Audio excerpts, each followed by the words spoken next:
కృపగల యేసయ్య నామములో మీ అందరికీ శుభాలను తెలియచేస్తూ ఈ ఉదయకాల ధ్యానాంశం కొరకై దేవుని వాక్యాన్ని చదువుకుందాం. పరిశుద్ధ గ్రంథములో నుండి లూకా సువార్త 1వ అధ్యాయము 38వ వచనం. అందుకు మరియా, ఇదిగో ప్రభు దాసురాలును, నీ మాట చొప్పున నాకు జరుగునుగాక అనెను. అంతటా దూత ఆమె యొద్ద నుండి బయలు వెళ్ళెను. యేసు క్రీస్తు ప్రభుల వారు ఆయన జన్మకు ముందుగానే దేవుడు తన ప్రవక్తల నోట ప్రవచనముగా ఆయన జననమును గూర్చి ఆయన తెలియచేశా. కాలము సంపూర్ణమైనప్పుడు దేవుడు తన కుమారుని పంపెను అని సెలవిచ్చినట్లుగా మరియా దగ్గరికి వచ్చి దేవదూత చెప్పినప్పుడు మరియా దేవుని మాటకు విధేయతను చూపించింది. క్రిస్మస్ అనగా విధేయత.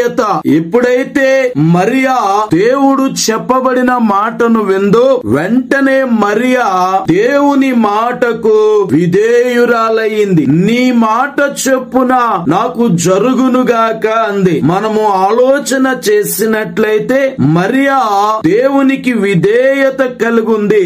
ఆమె విధేయత ఆమెని స్త్రీలలో ఉన్నతమైన స్థానములో దేవుడు ఉంచా. దేవునికి స్తోత్రం. మనము చూపే ఆ చిన్న విధేయత మన జీవితములో గొప్ప కార్యాలు చేయడానికి, గొప్ప దీవెనలకు అది కారణమవుతుంది. ఇక్కడ మనం ఆలోచన చేసినట్లయితే మరియా తన శరీర ప్రాణాత్మలను దేవునికి అప్పగించుకుంది. దేవుని ఎడల చూపిన ఆ విధేయత ఆమెలో గొప్ప కార్యాలు చేయడానికి కారణమైంది. స్త్రీ యొక్క విధేయత ఆమెకు ఆభరణం వంటిది అన్న. మరి ఈ ఉదయకాలము ఈ మాటలు వినుచుండగా సహోదరి సహోదరుడా, మరి మనము దేవుని మాటకు విధేయులము కాగలుగుతున్నామా? దేవుని మాటకు విధేయత చూపించగలుగుతున్నామా? ఒకవేళ ఈ ఉదయకాలము దేవుడు నీతో మాట్లాడుతూ ఉండగా దేవుని మాటకు మీరు విధేయత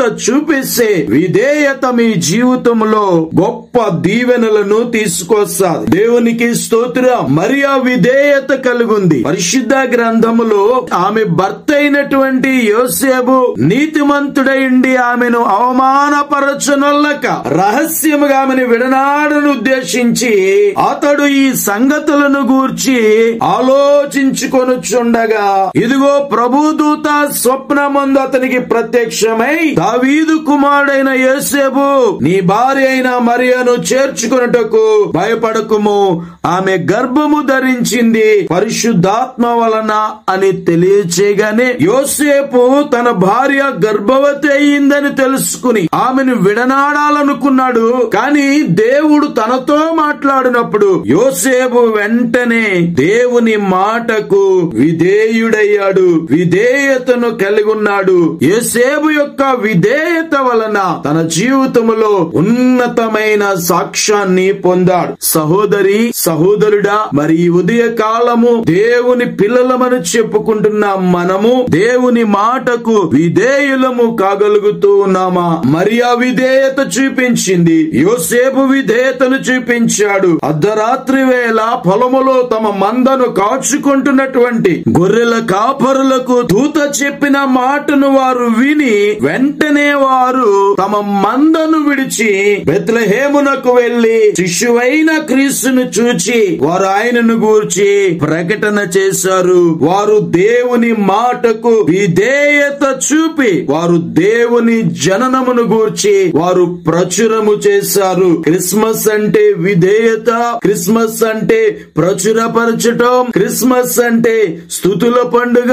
ఇలా చెప్పుకుంటూ వెళ్తే అనేకమైన విషయాలు యేసు జననము నుండి మనము నేర్చుకోవడానికి దేవుడు మరొక ఈ క్రిస్మస్ అవకాశాన్ని దేవుడు మనకి కలగచేశాడు. క్రీస్తునందు ప్రియా సహోదరి సహోదరుడా, ఈ ఉదయ కాలము మనందరము కూడా దేవుని మాటకు విధేయతను చూపిస్తే మనము చూపే ఆ విధేయత మనల్ని ఉన్నతమైన స్థితిలోనికి, ఉన్నతమైన స్థాయిలోనికి తీసుకువెళ్తాది. మరి నీవు ఇంతకీ విధేయుడువా, అవిధేయుడువా, విధేయురాలువా, అవిధేయురాలువా? ఈ ఉదయ కాలం మరియా విధేయత చూపించింది, యోసేపు విధేయతను చూపించాడు. గొర్రెల కాపరులు విధేయతను చూపించి వారు గొర్రెల కాపరులైనా కూడా వారు యేసు క్రీస్తు ప్రభుల వారి యొక్క జననాన్ని వారు లోకమంతా ప్రచురపరిచినట్లుగా మనందరము కూడా దేవునిని మహిమపరచాలి, ఆయనను ఆరాధించాలి. మనము విధేయత కలిగిన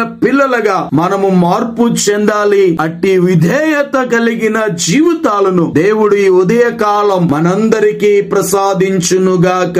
ఆమేన్. ప్రార్థన చేసుకుందాం, ప్రార్థనలో ఏకీభవిందాం. సకల ఆశీర్వాదాలకు కారణభూతుడు అయిన మా తండ్రి, మీకు వందనాలు, స్తుతులు, స్తోత్రాలు చెల్లిస్తున్నాం. ఈ ఉదయకాల ధ్యానాంశాలు వినుచున్న బిడలను దీవించండి, ఆశీర్వదించండి, వారిని మీరు బలపరచమని ప్రార్థన చేస్తున్నాను. ఎవరైనాను ఇంకా విధేయులుగా ఉంటే, మీ మాటకు లోబడిన వారిగా ఉంటే, ఈ ఉదయ కాలము వారు మీకు విధేయత కలిగిన బిడలుగా మారునట్లు అటు విధేయతను మా బిడలందరికీ మీరు దయచేసి వారి జీవితాలలో ఉన్న ప్రతి ప్రతికూలత నుండి విడుదల చేసి మీ ఉన్నతమైన రక్షణ, స్వస్థత, విడుదల, ఆశీర్వాదాన్ని మీరే కలగచేసి మహిమ పొందమని యేసు దివ్య నామములో ఈ మనవులు అడుగుచున్నాను పరమ తండ్రి. ఆమేన్.